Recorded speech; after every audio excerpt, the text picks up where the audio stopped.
Uy. Espérame, voy.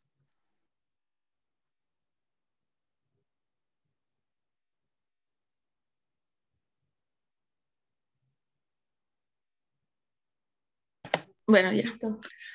Nosotras somos el equipo 4 y vamos a hablar de la regulación de la respiración. El equipo está conformado por Castro Valenzuela, Durazo García, Estreña Peñuelas, Muñoz Gómez, Saavedra Guzmán y Arce Andreu. ¿Lo puedes dar? Bueno, primero vamos a hablar del centro respiratorio. El centro respiratorio está formado por varios grupos de neuronas localizadas bilateralmente en el bulbo raquídeo, que es el que vemos de color verde, y en la protuberancia, que es el que vemos de color amarillo. Las bolitas, o sea, los círculos amarillos que les puse, pues es los grupos neuronales bilaterales. ¿Le puedes dar? El centro respiratorio va a estar dividido en 3 grupos principales de neuronas. El primero va a ser el grupo respiratorio dorsal, que va a estar localizado en la porción ventral del bulbo, que este va a producir principalmente en la inspiración. Se los puse con una raya roja. El segundo va a ser un grupo respiratorio ventral, que va a estar localizado en la parte ventrolateral del bulbo, que se va a producir principalmente lo que es la expiración, y eso se los puse con una raya verde. Y por tercero tenemos el centro neumotáxico, que este va a estar localizado dorsalmente en la porción superior de la protuberancia, y este va a controlar principalmente la frecuencia y la profundidad de la respiración, y eso se los puse con una raya azul. ¿Le puedes dar? Vamos a hablar primero del grupo respiratorio dorsal de neuronas. Este va a controlar la inspiración y el ritmo respiratorio. El grupo respiratorio dorsal de neuronas tiene como función el control de la respiración y se extiende a lo largo de la mayor parte de la longitud del bulbo raquídeo. La mayoría de sus neuronas están localizadas en el interior del núcleo del tracto solitario. El núcleo del tracto solitario es la terminación sensitiva de los nervios vago y glosofaringeo, que transmiten señales sensitivas hacia el centro respiratorio desde los quimiorreceptores periféricos, barroreceptores y diferentes tipos de receptores de los pulmones. ¿Le puedes dar? Vamos a pasar a hablar de las descargas inspiratorias rítmicas desde el grupo respiratorio dorsal. El ritmo básico de la respiración se genera en el grupo respiratorio dorsal. En animales primitivos han encontrado redes neurales en la actividad de un grupo de neuronas que va a excitar a otro, y este a su vez va a inhibir al primero. Posteriormente, el mecanismo se va a repetir a sí mismo, manteniéndose así durante toda la vida. La mayoría de fisiólogos respiratorios piensan que en el ser humano hay una red similar de neuronas que va a estar localizada en el interior del bulbo y es responsable del ritmo básico de la respiración. ¿Le puedes dar? Vamos a pasar a hablar de la señal en rampa inspiratoria. La señal nerviosa que se transmite a los músculos respiratorios, principalmente al diafragma, en la respiración normal, comienza débilmente y aumenta de manera continua a modo de rampa durante aproximadamente 2 segundos. Después se va a interrumpir de manera súbita durante aproximadamente los siguientes 3 segundos, lo que va a inactivar la excitación del diafragma y va a permitir el retroceso elástico de los pulmones y pues de la pared torácica para así producir lo que es la expiración. Después comienza de nuevo la señal inspiratoria para iniciar otro ciclo, y pues este ciclo se va a repetir una y otra vez. La ventaja de esta rampa es que se genera un aumento progresivo del volumen en los pulmones durante la inspiración en lugar de que sean jadeos inspiratorios. ¿Le puedes dar? Se controlan 2 características de la rampa inspiratoria. El primero va a ser que se controla la velocidad del aumento de señal en rampa, de modo que durante la respiración forzada, la rampa aumenta rápidamente y pues llena rápidamente los pulmones. Y también se controla el control del punto limitante en el que se interrumpe súbitamente la rampa, que este es el método común para controlar lo que es la frecuencia de la respiración. ¿Qué puedes dar? Vamos a hablar del centro neumotáxico, que este es el que limita la duración de la inspiración y aumenta la frecuencia respiratoria. Un centro neumotáxico va a estar localizado dorsalmente en el núcleo parabranquial de la parte superior de la protuberancia y va a transmitir señales hacia la zona inspiratoria. El efecto principal de este centro es controlar el punto de desconexión de la rampa inspiratoria, controlando la duración de la fase de llenado del ciclo pulmonar.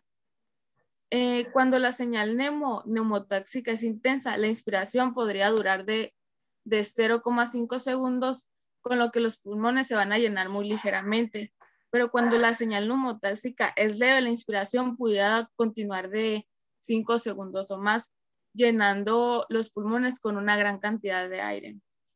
La función del centro neumotáxico es limitar la inspiración, que además tiene el efecto secundario de aumentar la frecuencia de la respiración, porque la limitación de la inspiración también acorta la expiración y pues cada periodo de cada respiración. ¿Le puedes dar? Una señal neumotáxica intensa puede aumentar la frecuencia respiratoria de 30 a 40 respiraciones por minuto, mientras que una señal neumotáxica leve puede reducir la frecuencia de 3 a 5 respiraciones por minuto. ¿Le puedes dar? Bueno, vamos a pasar a hablar del grupo respiratorio ventral de neuronas. Ese tiene función en la inspiración y la expiración. Va a estar localizado a ambos lados del bulbo raquídeo anterior y lateral al grupo respiratorio dorsal de neuronas, que ya les expliqué. Las funciones, bueno, la función de este grupo neuronal difiere del grupo respiratorio dorsal en varios aspectos importantes. El primero es que las neuronas del grupo respiratorio ventral permanecen casi totalmente inactivas durante la respiración tranquila normal. El segundo es que las neuronas respiratorias del grupo respiratorio ventral no parecen participar en la oscilación rítmica básica que controla la respiración. El tercero es que la zona respiratoria ventral va a contribuir al impulso respiratorio adicional. Y el cuarto tenemos que la estimulación eléctrica de algunas de las neuronas del grupo ventral producen la inspiración, mientras que la estimulación de otras van a producir la expiración. Son especialmente importantes para suministrar señales expiratorias potentes a los músculos abdominales durante la expiración muy intensa. ¿Le puedes dar? Vamos a hablar de las señales de insuflación pulmonar que limitan la inspiración. Ese lleva por nombre el reflejo de insuflación de Herin-Brewer. Las señales nerviosas sensitivas procedentes de los pulmones contribuyen a controlar la respiración. Estos receptores están localizados en las porciones musculares de las paredes de los bronquios y los bronquiolos. Estos llevan por nombre receptores de distensión, que van a transmitir señales a través de los vagos hacia el grupo respiratorio dorsal de neuronas cuando los pulmones están sobredistendidos. Cuando los pulmones se insuflan excesivamente, los receptores de distensión activan una respuesta de retroalimentación adecuada que desconecta la rampa inspiratoria y de esta manera interrumpe la inspiración adicional.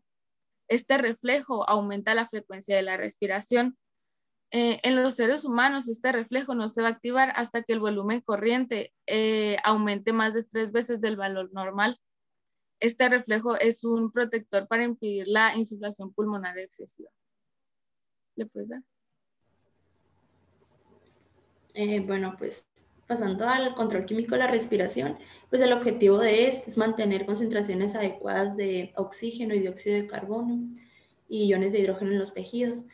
Pues tanto que el exceso de dióxido de carbono o iones de hidrógeno en la sangre, pues estos actúan en el centro respiratorio, generando pues un aumento de intensidad de señales motoras, tanto inspiratorias como expiratorias. Y esto es hacia los músculos de la respiración. Esto actúa sobre los quimiorreceptores periféricos que están localizados en los cuerpos carotídeos y aórticos, y estos transmiten señales nerviosas adecuadas al centro respiratorio, pues para controlar la respiración. Dale, porfa.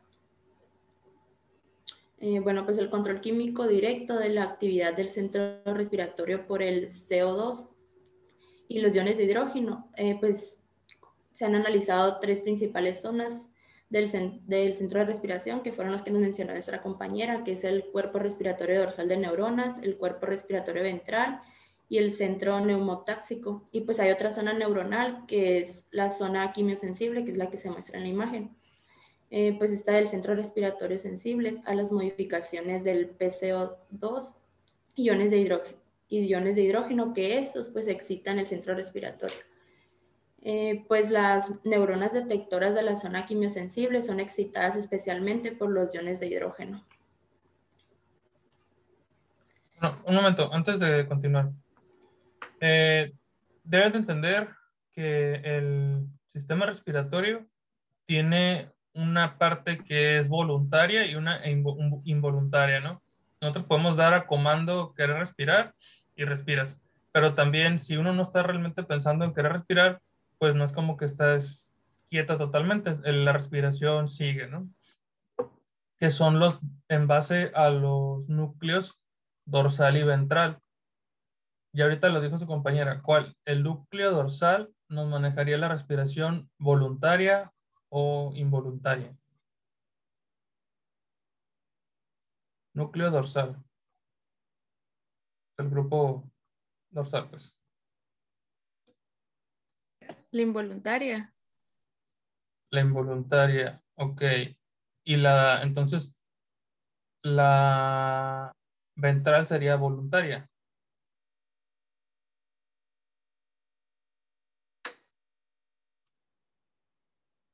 ¿En dónde se lleva a cabo una respiración que ahorita manejaron de los 500 mililitros, lo que era el volumen corriente? En la ventral. En la ventral. Ok. ¿Quién dale para atrás? Más, poquito más. Y no. La siguiente, una para adelante. No, pasado lo de rampa. No, no, no, no, hacia el Es otro más lado. para enfrente. Ah, otra. Ahí, atrás, atrás. Ok. Centro neumotáxico. Bueno, en esta imagen está el centro neumotáxico, el amniótico y ya en el bulbo lo que es el grupo respiratorio ventral, que es el anterior, y el dorsal, que es posterior, ¿no? Ok, vean cómo dice aquí en la inspiración y el ventral expiración son, creo que más adelante lo van a decir, pero, o supongo, pero pues son inervados por el par 9 y 10, ¿no? El glosofaringio y el vago.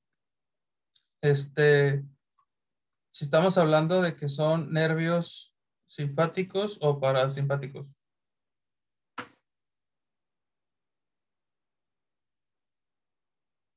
Voy a esto para que le encuentren lógica, pues.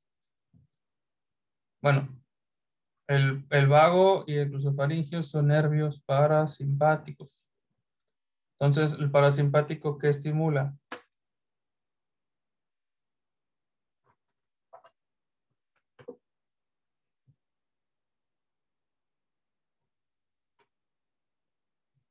Ya llevaron neuro, ¿no? La relajación no. La relajación. Ok. Y si estamos hablando de inspiración, ¿cómo lo puede relacionar el parasimpático? Disminución de respiraciones. Disminución de respiraciones. Ok, entonces el dorsal sería controlado de voluntario o involuntario.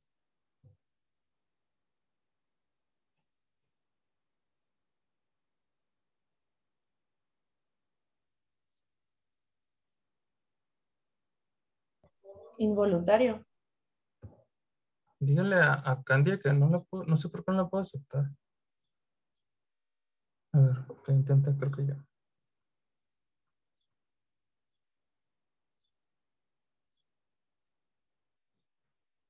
¿Quién habla? No, no escucha.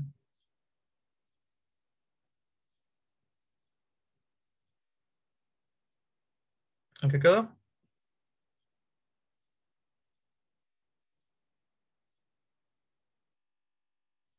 Es que es importante antes de seguir con la cuestión de los receptores, porque aquí ya vamos a hablar de cuestiones químicas y de presión, pues, de los vasoreceptores.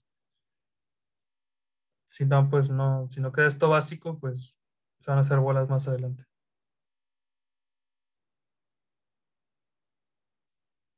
Grupo respiratorio dorsal.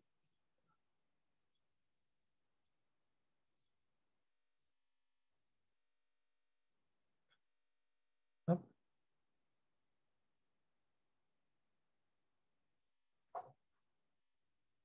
Creo que ya está su compañera, a ver. Sí, ya. ¿No? No. Bueno, son parasimpáticos, estamos hablando de algo involuntario. ¿Ok? Entonces sería posterior involuntario, ventral voluntario.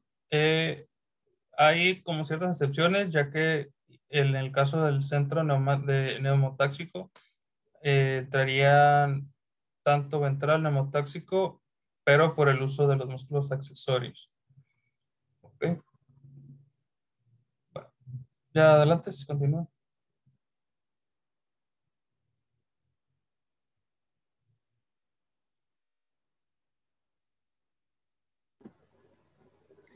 Bueno, pues continuando, el CO2 tiene un efecto indirecto que estimula estas neuronas de manera secundaria, modificando las concentraciones de iones de hidrógeno. Y nos hacen una pregunta que si porque el CO2 sanguíneo tiene un efecto más potente sobre la estimulación de las neuronas quimiosensibles de los iones de hidrógeno sanguíneo, y es porque el CO2 sanguíneo, el CO2 consigue este efecto reaccionando con el agua de los tejidos, pues para formar ácido carbónico que se disocia con los iones de hidrógeno y bicarbonato. Después, los iones de hidrógeno tienen un efecto estimulador directo sobre la respiración, tanto que el CO2 atraviesa la barrera hematoencefálica, presentando un aumento de PCO2 sanguínea y de líquido intersticial y cefalorraquídeo. Y pues en estos dos líquidos el CO2 reacciona con agua, tanto que genera que se formen más iones de hidrógeno. Y esto pues excita neuronas detectoras de zonas quimiosensibles, que tiene un aumento de actividad del centro respiratorio para pues modificar el CO2. Bueno, pues la disminución del efecto estimulador del CO2 después de los primeros 1 y 2 días presenta disminución por reajuste renal en iones de hidrógeno en sangre, y esto genera aumento de bicarbonato sanguíneo que une con iones de hidrógeno en sangre, líquido intersticial y cefalorraquídeo. Y pues lentamente el CO3 difunde la barrera hematoencefálica, que esto pues se combina en iones de hidrógeno adyacentes a las neuronas respiratorias y genera una reducción de iones de hidrógeno. Porfa. Bueno, entrando a lo que son el sistema de quimiorreceptores, además del control de la actividad respiratoria por el propio centro respiratorio, hay otro mecanismo para controlar la respiración, que es el sistema de quimiorreceptores periféricos. Los quimiorreceptores periféricos son importantes para detectar modificaciones del oxígeno de la sangre, y también responden en menor grado a modificaciones de las concentraciones de CO2 y iones de hidrógeno. Los quimiorreceptores transmiten señales nerviosas al centro respiratorio del encéfalo para contribuir a la regulación de la actividad respiratoria, y estos están localizados en la mayoría en los cuerpos carotídeos, también en los cuerpos aórticos y muy poco en las arterias de la región torácica y abdominal. ¿Puedes darle, por favor? Gracias. Las señales del cuerpo carotídeo son llevadas al centro respiratorio. Las del cuerpo carotídeo van a ser llevadas al centro respiratorio a través del nervio glosofaringeo, y las del cuerpo aórtico van a ser llevadas a través del nervio vago. ¿Le puedes dar, porfis? Hablando de la estimulación de los quimiorreceptores, cuando la concentración de oxígeno en la sangre arterial disminuye por debajo de lo normal, se produce una intensa estimulación. una intensa estimulación de los quimiorreceptores, como se muestra en esa foto que muestra el efecto de diferentes concentraciones de presión parcial de oxígeno arterial sobre la frecuencia de transmisión de los impulsos nerviosos desde un cuerpo carotídeo.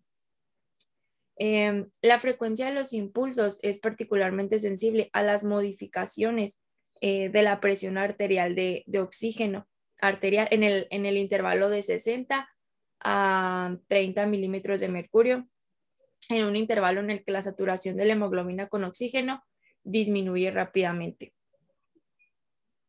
¿Puedes darle, por favor?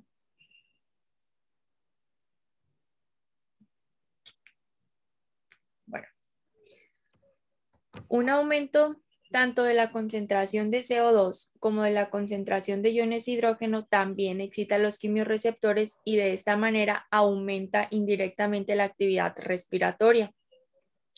Pero los efectos directos de estos dos factores sobre el propio centro respiratorio son mucho más potentes que los efectos mediados a través de los quimiorreceptores, aproximadamente 7 veces más o menos más potente.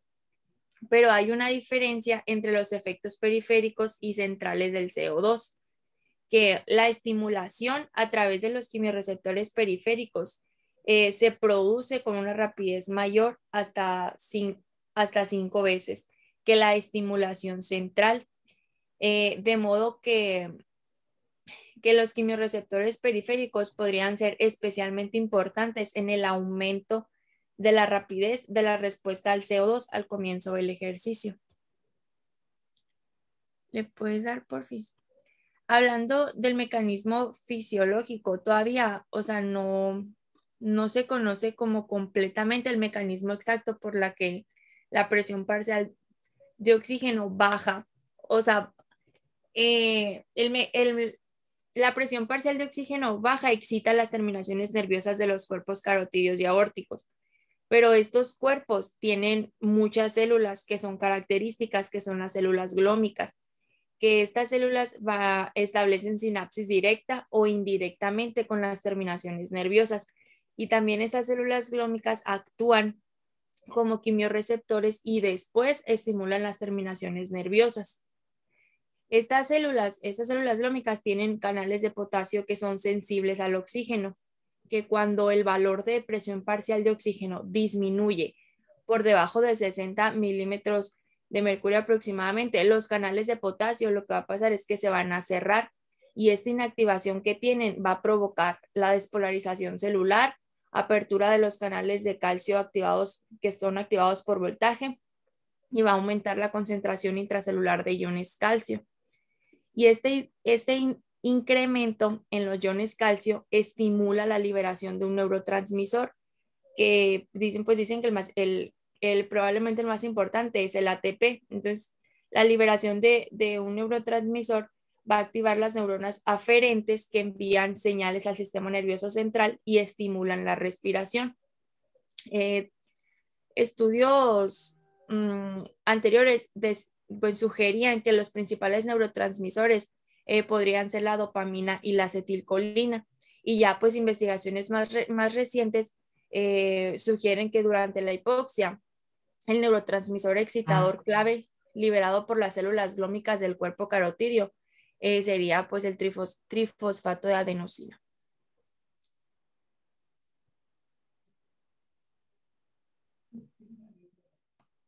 Bueno, ¿me escucho bien por aquí? Sí. Ok. Ahora les voy a hablar de la regulación de la respiración durante el ejercicio.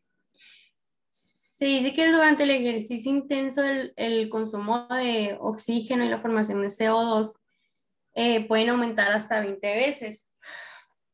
En el deportista sano, como se puede ver en la imagen, la ventilación alveolar habitualmente aumenta casi exactamente en paralelo al aumento del nivel de metabolismo de oxígeno. Ahí se puede ver la línea roja cómo va subiendo en paralelo con la ventilación total y el consumo de oxígeno.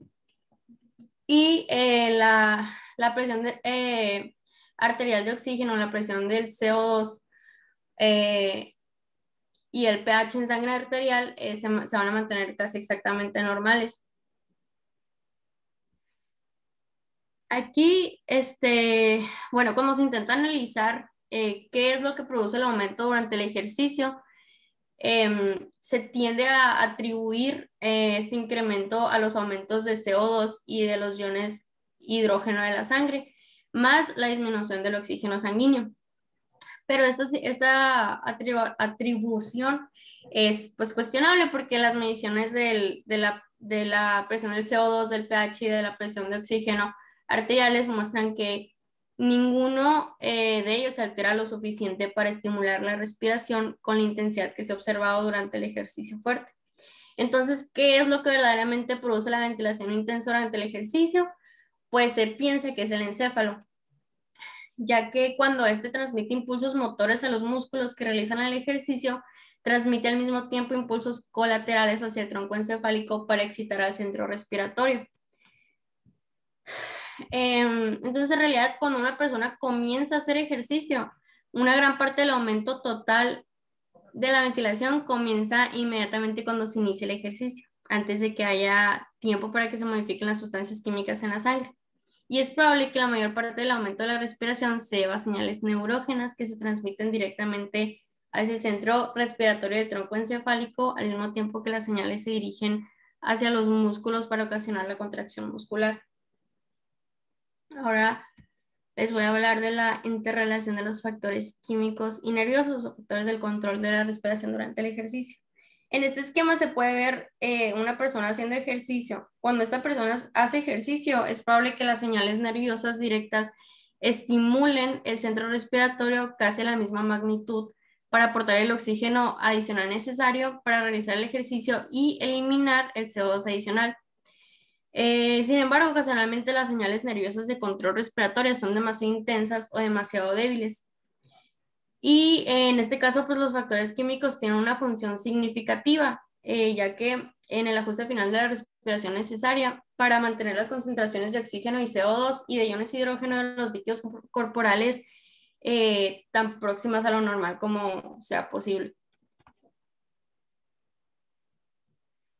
Bueno, todo eso que les acabo de explicar o de decir, se los voy a explicar en esta imagen. En esta imagen se puede ver en la curva inferior, bueno, en la curva inferior se va a mostrar las modificaciones de la ventilación alveolar durante un periodo de ejercicio de 1 minuto.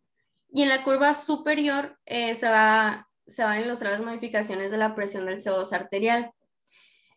Entonces, fíjense en la curva de abajo, ahí al inicio del ejercicio la ventilación alveolar aumenta casi instantáneamente, ahí vean cómo sube de la presión del CO2 arterial, y este aumento de la ventilación habitualmente es tan grande que al principio realmente produce una disminución de la presión del CO2 arterial por debajo de lo normal, como se muestra en la figura de arriba, en la curvita de arriba, cómo va para abajo la curvita. Y se propone que la razón por la que la ventilación se adelanta a la producción de CO2 sanguíneo es que el encéfalo proporciona una estimulación anticipatoria de la respiración al inicio del ejercicio, produciendo una ventilación alveolar adicional incluso antes de que sea necesaria. Ya después, pasados de 30 a 40 segundos, la cantidad de CO2 que se libera hacia la sangre desde los músculos que están activos se ajusta, como pueden ver, al aumento de la tasa de ventilación. Ahí los dos ya están en la misma línea, bueno, en la presión del CO2 ahí se ve en la misma línea, y ahí en la ventilación alveolar se ve cómo ya se estabilizó. Y pues la presión del CO2 vuelve a sus valores normales, incluso si continúa el ejercicio.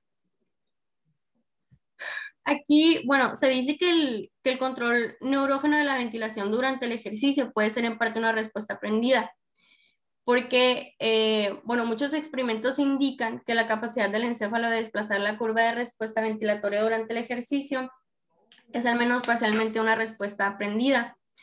¿A qué me refiero con esto? Que con periodos repetidos de ejercicio, el encéfalo adquiere progresivamente la capacidad de proporcionar las señales adecuadas necesarias para mantener la presión del CO2 sanguínea en su nivel normal.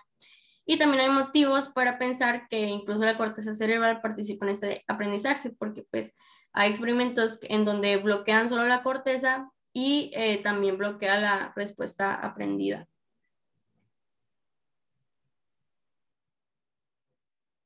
Bueno, ahora yo les voy a hablar sobre otros factores que influyen en la respiración. Un momento, ya se va a cortar en un minuto. Se va a cortar en un minuto. Vamos a, para que no te interrumpamos otra vez.